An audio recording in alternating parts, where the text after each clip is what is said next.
picture and we'll go on to the good part of the program. Okay.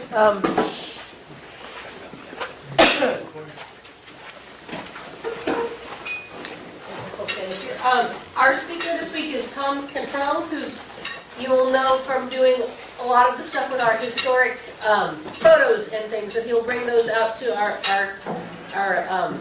events and things. In his work and looking at stuff at our museum, he has found some interesting and fascinating pieces that people don't necessarily know we have, and so he decided to bring some and talk about them. So, Tom?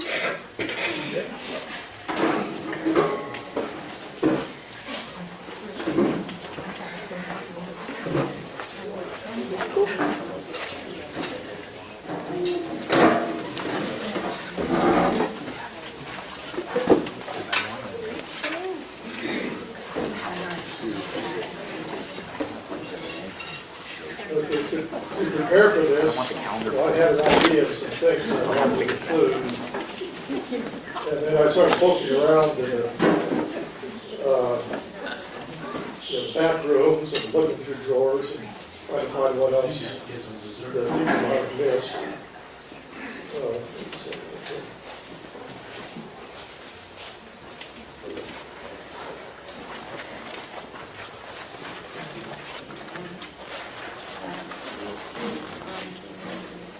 Turn down the lights, Tom. Tom, do you want the lights down any? Do you want the lights down any? Yeah, maybe half of them? Okay.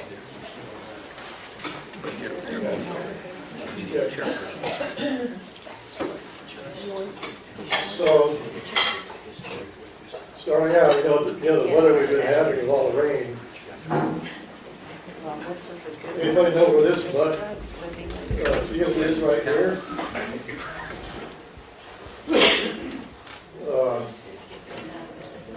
This is Baker, this is Second.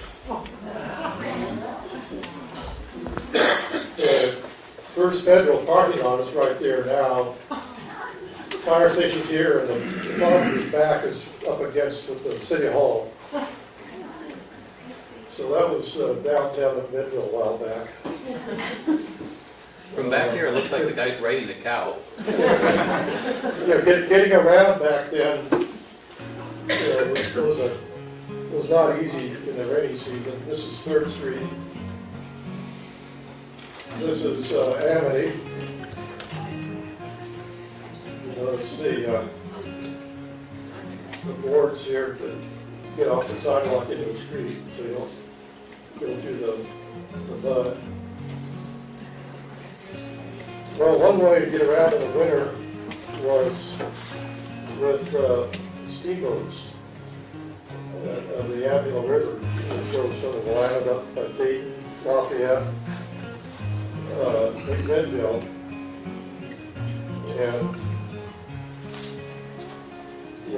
in the summer the water's low and boats really have a hard time getting through, but in the winter the water is high and the boats can make it. Well, you need the boats more in the winter anyway because the mud's made the roads impassable. This is Dayton right here.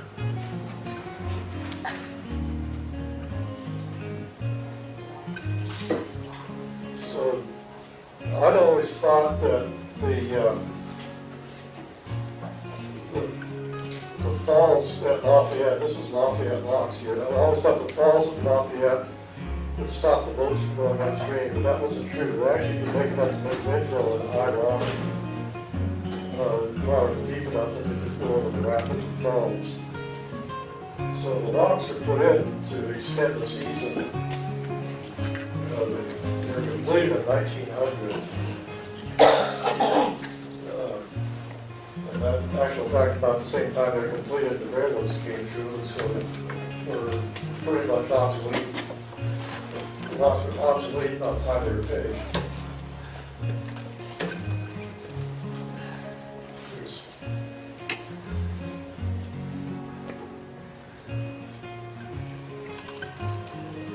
So they're finished in 1900.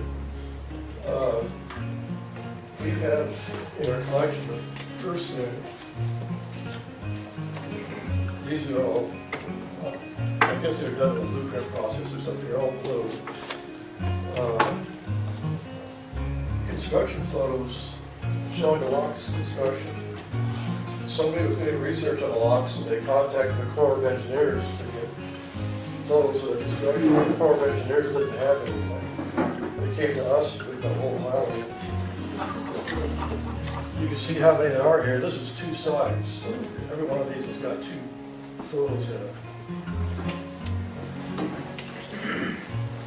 You know, they didn't have the equipment that we have now to build it. I'm just going to show you a few here, get a feel for how they put those together. I don't know the story of how we got these construction photos.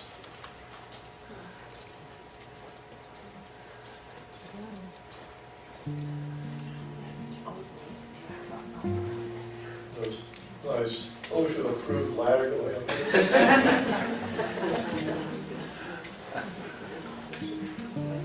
They actually had a steam engine to run the cement mixture, and they mixed cement on the site, or concrete on the site.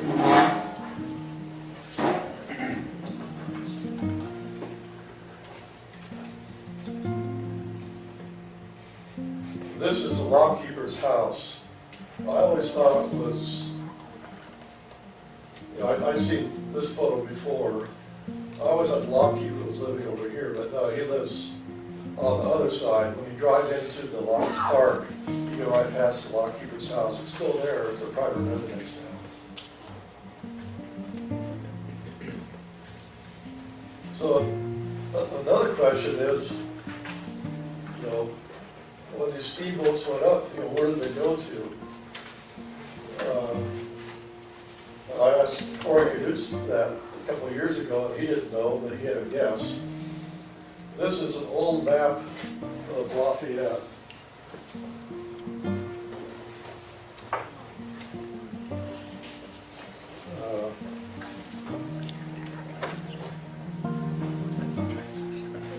That we have in our collection. And this is the river right here. The bridge there, a ferry here, and a steamboat landing here. There's a close-up of that. Well, this map is dated 1885. That was well before the locks were built. But, you know, good evidence that they were able to make it up before the locks, but only during high water. And the railroad line went through here, and then the warehouse, sort of in between the railroad and the river. Another thing, until I found this map, I hadn't really realized where the courthouse was.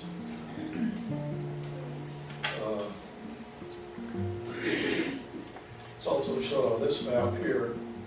The original courthouse, well, the original county seat was Lafayette, and the original courthouse burned down and lost all the records. So this was a map that was recreated by the guy that had done the surveying layout for the original town. And the courthouse is right here. That's 6th Street and Market. Well, the Holy Church is right there, and Log Cabin is right next to it. So it was right next door to where we are now. So this is a picture of the courthouse I put in here. This is a modern, I just took this last week, and then added this in from the old photo. But it's actually not right. I was stuck, this is the only really old photo we have of the courthouse. Yeah, this is 6th here and Market Street going this way. Go back. On that photo, the front of the courthouse was here on Market Street, but actually, in fact, the front of the courthouse was down here, and the jail was up on the next block right there. So I take a little license here just because of a little bit of what I had.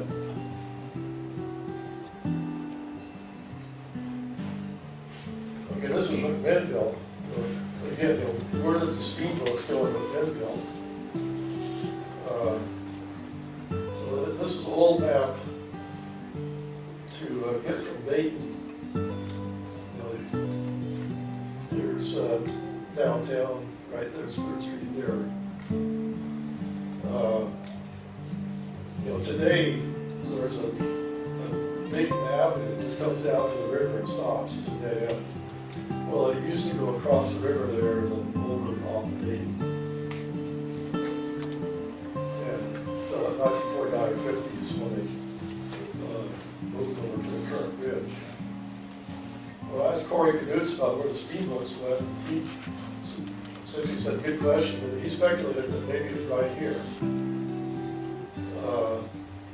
Well, about a year or so later, I ran across the map of Lafayette, and sure enough, it said steamboat landing on the map. Well, I went back to find it to bring it for this presentation. I couldn't find it, so it's lost again. This is a bridge that went across there.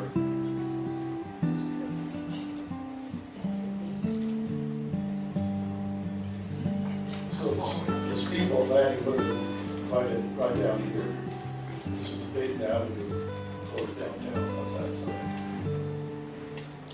There's an aerial photo taken in 1949. There's 3rd Street. There's the Dayton Avenue, old bridge. Here's the new bridge on 3 Mile Lane being built. It just stops right there. So you can see the 3rd Street just stops here. It used to stop because of the Catholic school and church at the end. And then they were removed and they extended on out, and this is how it goes out. Here's a close-up of that part of it.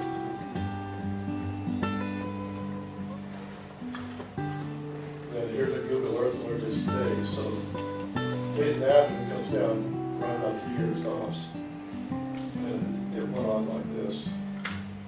Here's 3 Mile Lane that we currently have, and that's where the steamboat landing was.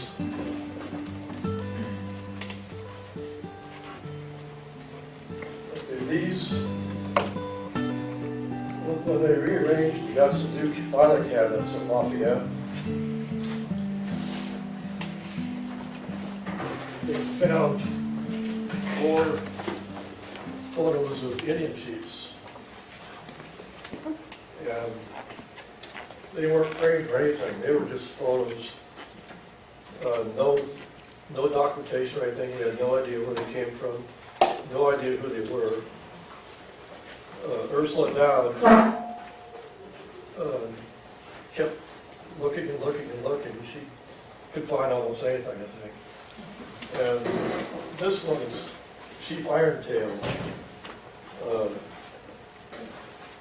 He was in Buffalo Bill Wild West show. He was a model for the Indian head nickel.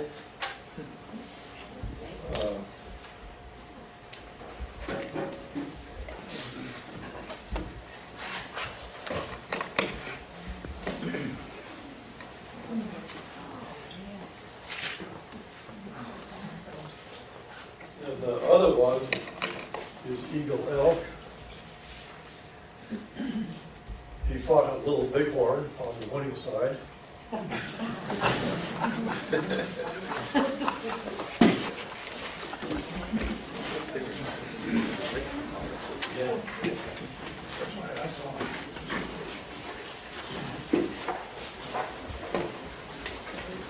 So we now know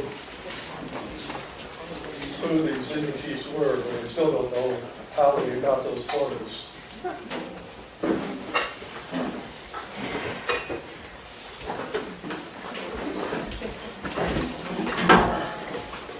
Okay. Hotel, Registry, Wallpaper, and drugstores. That's a strange combination.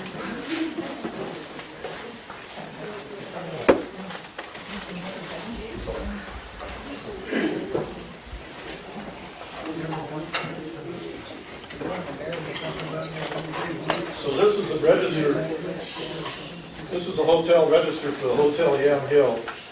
That's where the ice cream parlor is, right across the street from McMinnville now. We found this a few years ago over the church. You open it up,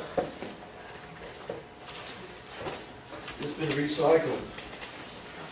After the hotel register was filled up, rather than throw it away, the drugstore got it, and every time they fill a prescription, they'd file a prescription right in here.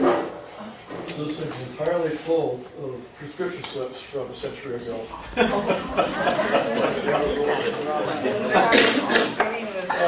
I was showing it to a friend of mine one day out there, and his wife is a nurse, and she looked at it, she could interpret these. They looked like Greek to me. So, it'd be interesting to, you missed a page here. It'd be interesting to see what kind of prescriptions they filled a century ago. This was a book of wallpaper samples. Same thing, drugstore prescription slips.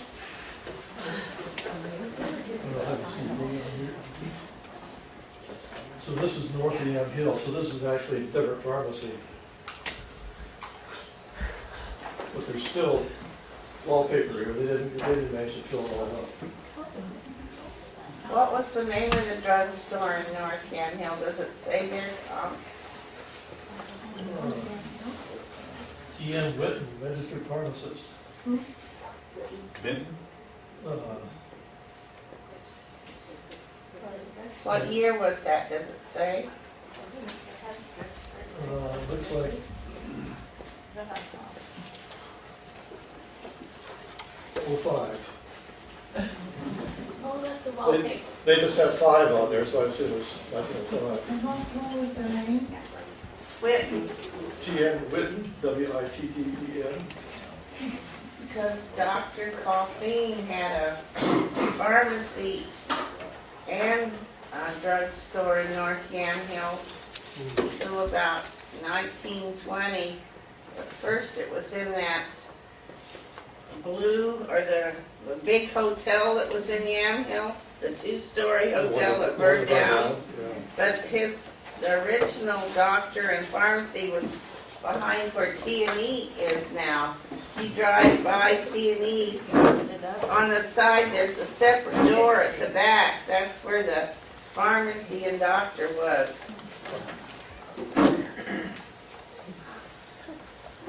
So recycling is not new. Okay. This radio here,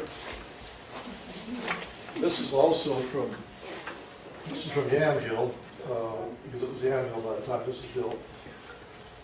A guy named Clark built this in 1922 from a kit, or he bought the parts or something. 1 tube.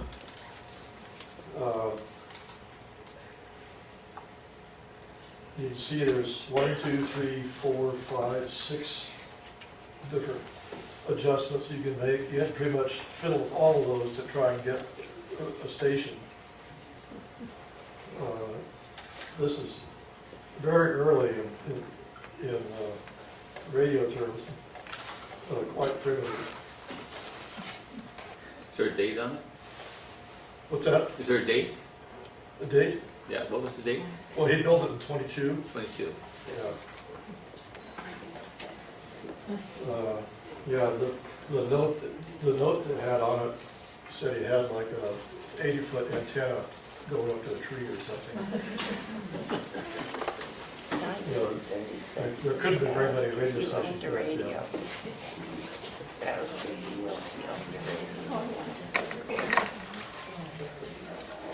So this was a homebrew radio. This is a commercial radio, Atwater, Kent. That's the name of the guy. And it was the first radio for sale that you could tune with just one knob. That was a big improvement. And also it came in a case. Before that, they mostly were just on a board with a bunch of parts sitting there. So you could actually, you'd be proud to have this sitting on your table. What year? This is in the mid-20s. So Atwater Kent also invented the ignition coil for automobiles. So this is a 6-tube radio. There's only 5 tubes in here, and 3 of them are broken anyway, so there's not much chance of making this work. But Atwater Kent was a very large company, a huge factory, hundreds of people putting these things together. Here you can see inside.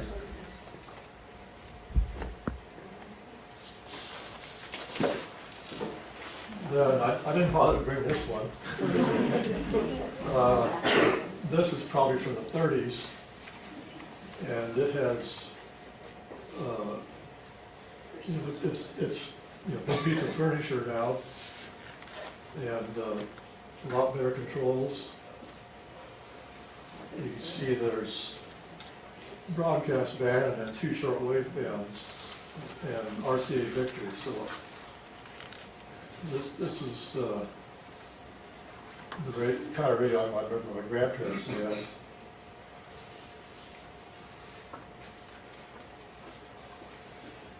This is a slide rule, special slide rule. It's used in surveying, doing stadium measurements, where you look through a telescope that somebody holds a rod off in the distance and you can calculate how far away it is.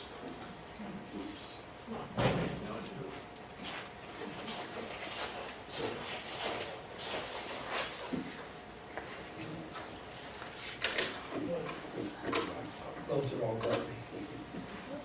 That's the wrong button on his remote.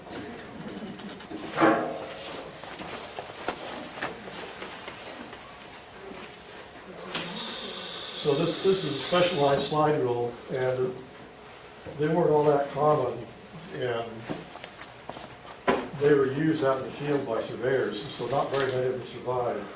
This is in great shape, so it's really something special.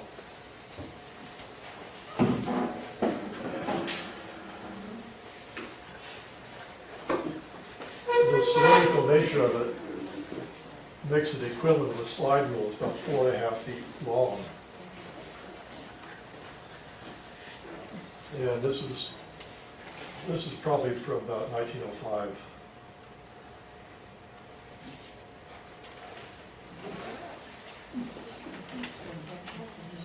This is the Parole Calculator. You can add, subtract, multiply, and divide.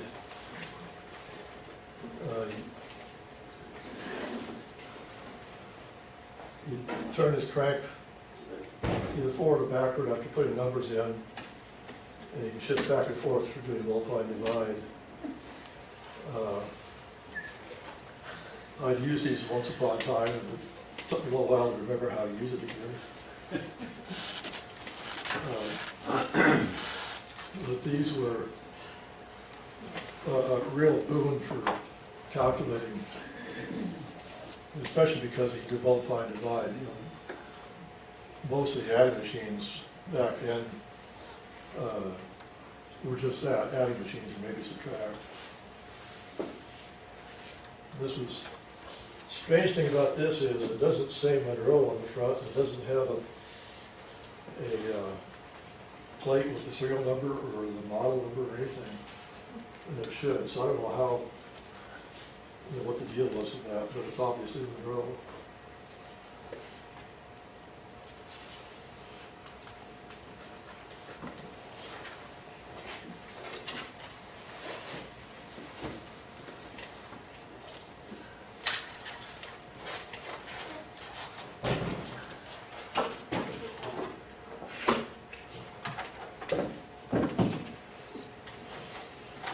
This is a Braille typewriter.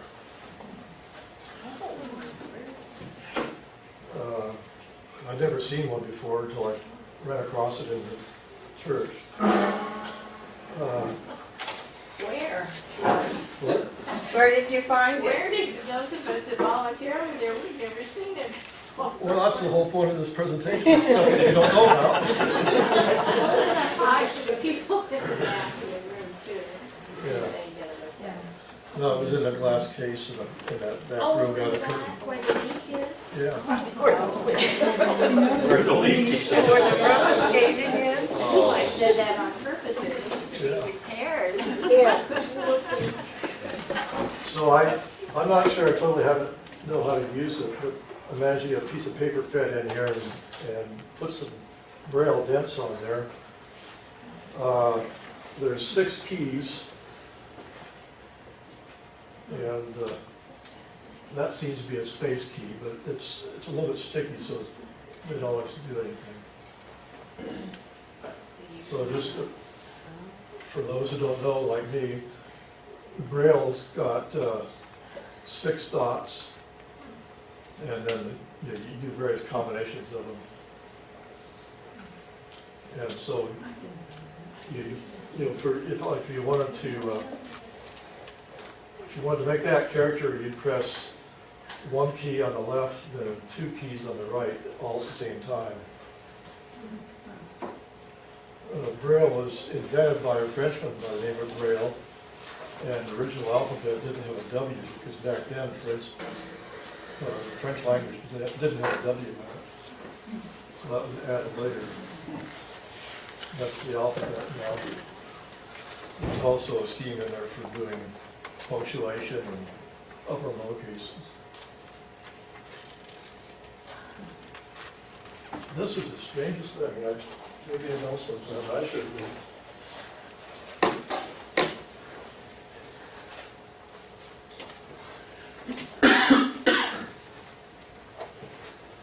So I found this and opened it up, and I thought, well, yeah, it's a little portable chalkboard or something. But it isn't. It says ideal duplicator. It's a really Xerox machine.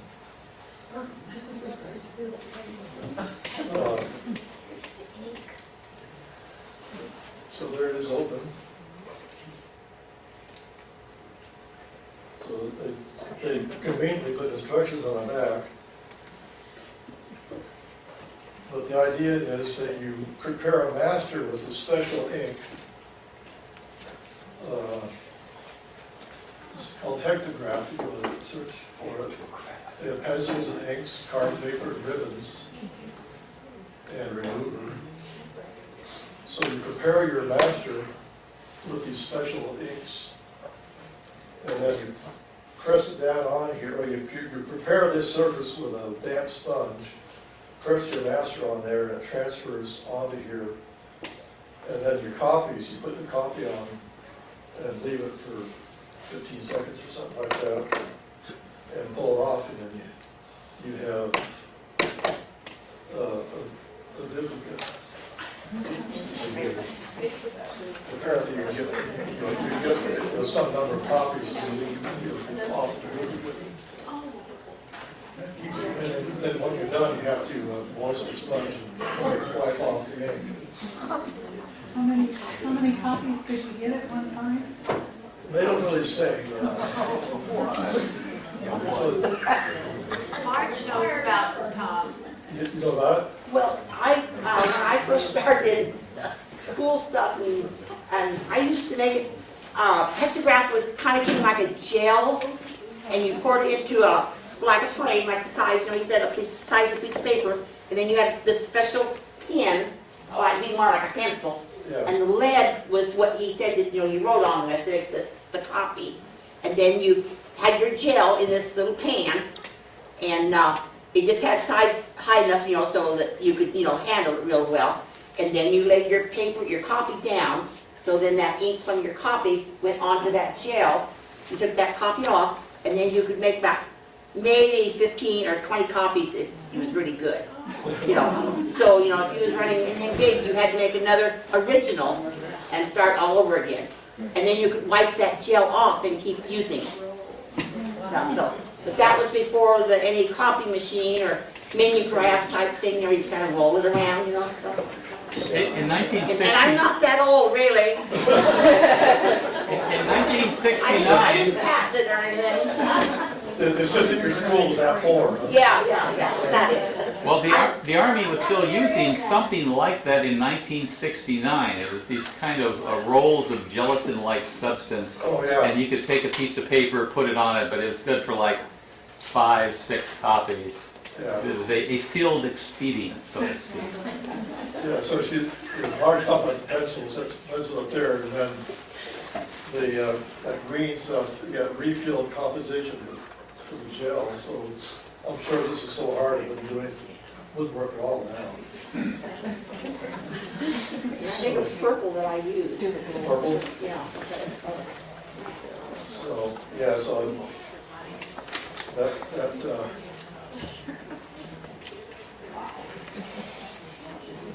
yeah, this is one Marge told me about. This is in the back room of the church. See this book right here that you got to get the cash register. Assume that it was a business register or something like that. What make is this cash register?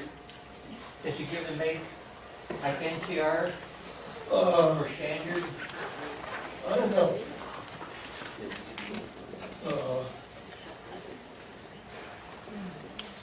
I remember seeing NCR, but whether it was on this one or something else. Well, anyway, that book is this right here. And it's botanical specimens prepared in 1886. NCR. And it's very well done. I took a picture of a couple of pages. You can look through it later.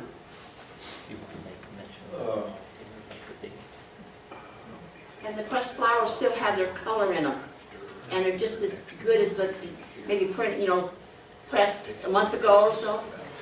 They're in wonderful condition and they're identified by proper date and the last name. And the lady signed each one, so we know she did it. Oh. And a fine piece of paper between each page.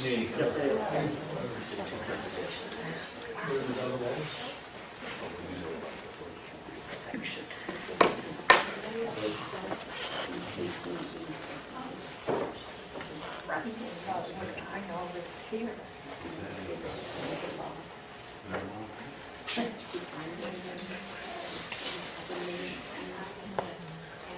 So, we really did a lot of work on that. But again, probably nobody knows where it came from.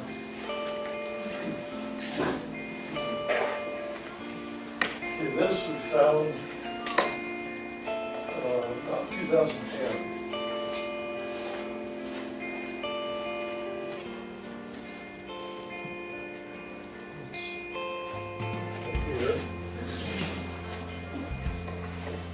Very fragile. It's King James Bible from 1639. It's probably the oldest thing that the museum owns. I'll open up just the one page so you can take a look at it. But, that's what I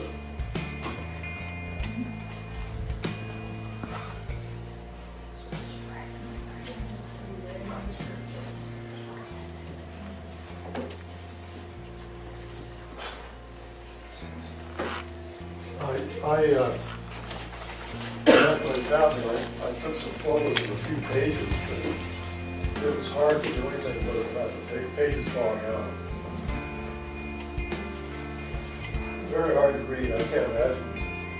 Maybe they were used to reading that kind of type, but certainly it's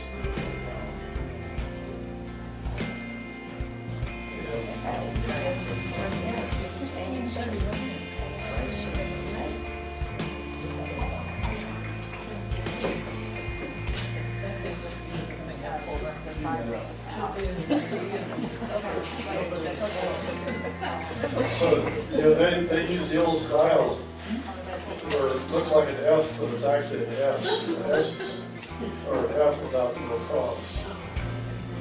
But I've seen words where there's both types of S's, the S that we're used to, and then the S like that. Was it published in Germany or where, Tom? England. England. England, Saint- okay. Yeah, King James Bible. Okay, so it's the King James, okay. Yeah. Yeah, you say, he stood upon us, the people of England. So, I don't know what we're gonna do with it, but really, you can't do much with it unless it's rebound.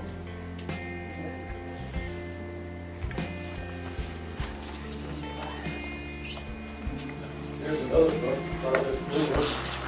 this just came in. It's a cookbook.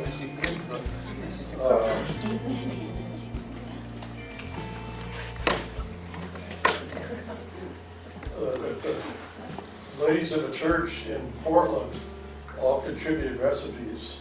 It's, you can read that, it's 1885 is the date down here. The interesting thing is that the owner of the cookbook wrote up at the top here, it's Mrs. Dan Winterberg. Dan Winterberg was the brother of John Winterberg, Carlton fame. Is that the book that Agnes brought in to learn?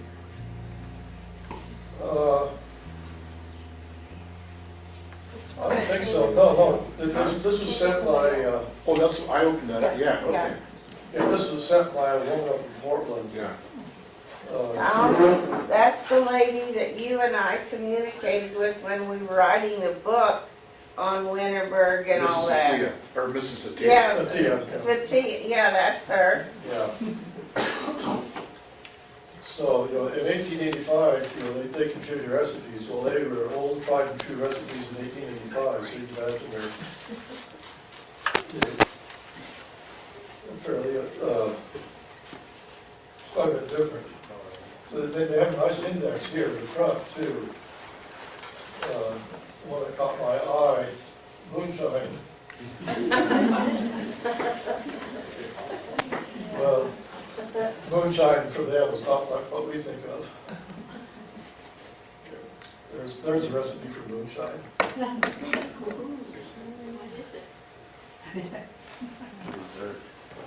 What is it, Tom? What's that? What is it?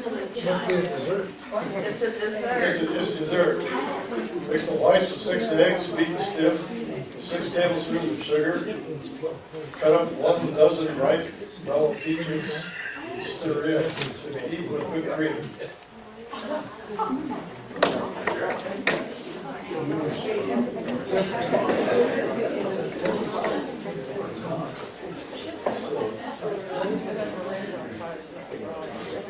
Yeah, temperance plum pudding, I guess that's without any booze in it.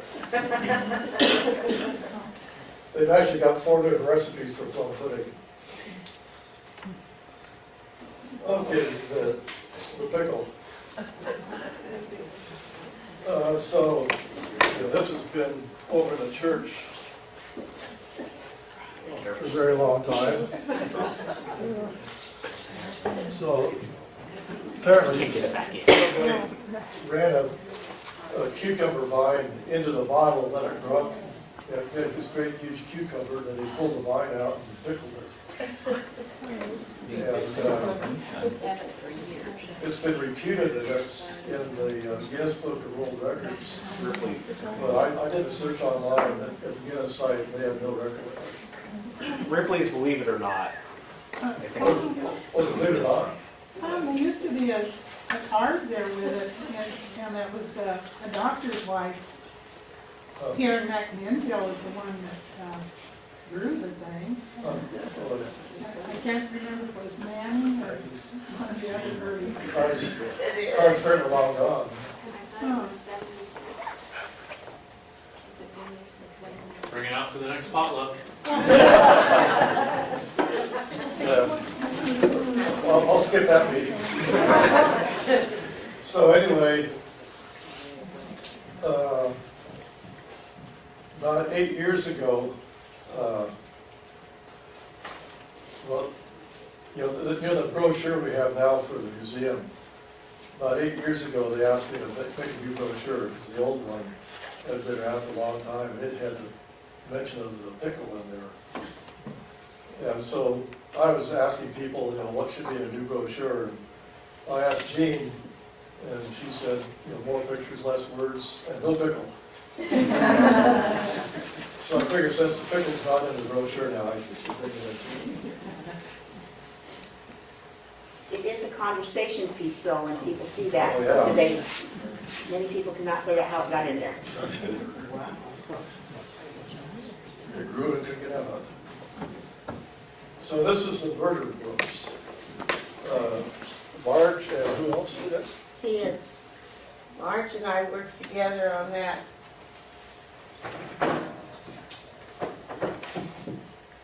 Okay, well, there's Secret life, your secret There's- there's 9 volumes of these. We aren't the murderers, really. You're just documenting the murder. So there's 9 volumes. It covers all known murders in Yamhill County. It's a labor of love, I guess. Marge and I went to the sheriff's office and asked to see their original records from the beginning of time. We thought we'd just walk in there and they'd say they had a list. Well, they didn't have a list. They had no clue when murders were committed in Yamhill County. So Marge and I started from scratch. And what was interesting, every week, we'd progress through the years. The crimes have changed so much through the years. Like in the beginning, there was more animal abuse than child abuse, and yet we know it happened. And with wife abuse or domestic problems, none of that was reported. But then as you got near 1900, those things were reported. But at the same time, you could see the progression of drugs as you went through 50s, 60s, carried on. Then there was different other crimes that were reported. So actually, you could do a whole study or a whole book on the evolution of crime and social standards, because it's all in the books. And Sheriff Vanquez, or how do you pronounce, excuse me, how to pronounce his name. He let us go in his office and sit on the other side of his desk and look at those books, and they bring them over from the county clerk's office, so many at a time when we had appointments, and Lorna Grauer helped us with those too.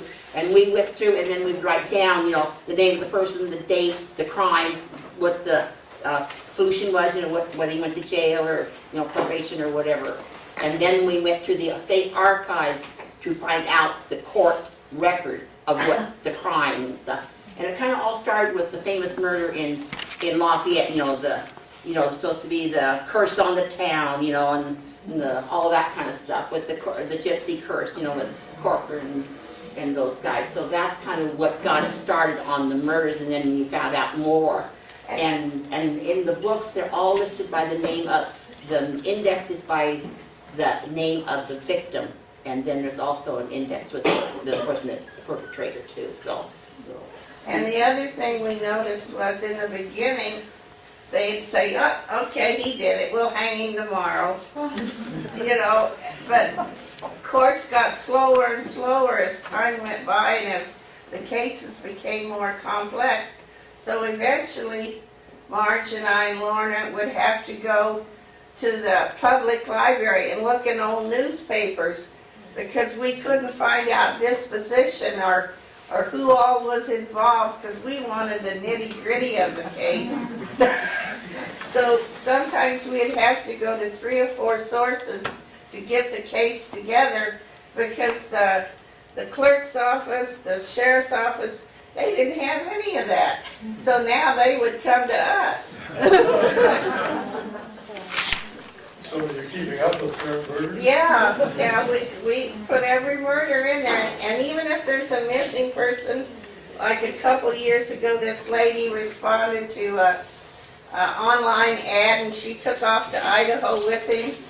No one's ever found her. Well, we have when she went missing, so if she's ever found, we'll put the information of what happened to her. But she was from Yamhill County, so we've got an ongoing investigation of who's missing today. If they find the body tomorrow, we got it.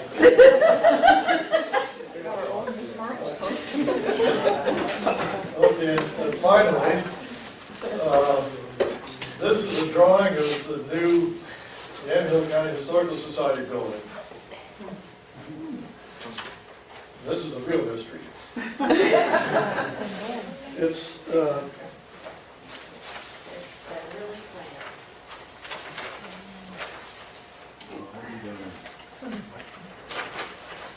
there's another copy here. Our dream for a new museum in 1972. Well, that doesn't make sense because they got the Poland church in '69. They didn't get the log cabin until '94. So what was going on in 1972?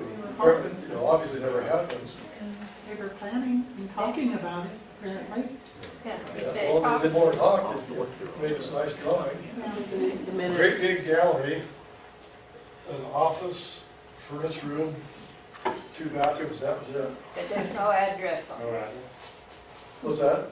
They didn't propose it for, it was a dream more than they didn't have an address where this was going to be built on such and such street or something. Then also right across a news article saying that they put down earnest money for a former church in McMinnville, out by Lafayette. The Cook School neighborhood. That never happened either. So. I don't know what's going on. Anyway, so that's a mystery. Maybe somebody has to know. That's it. Thank you. Thank you, John.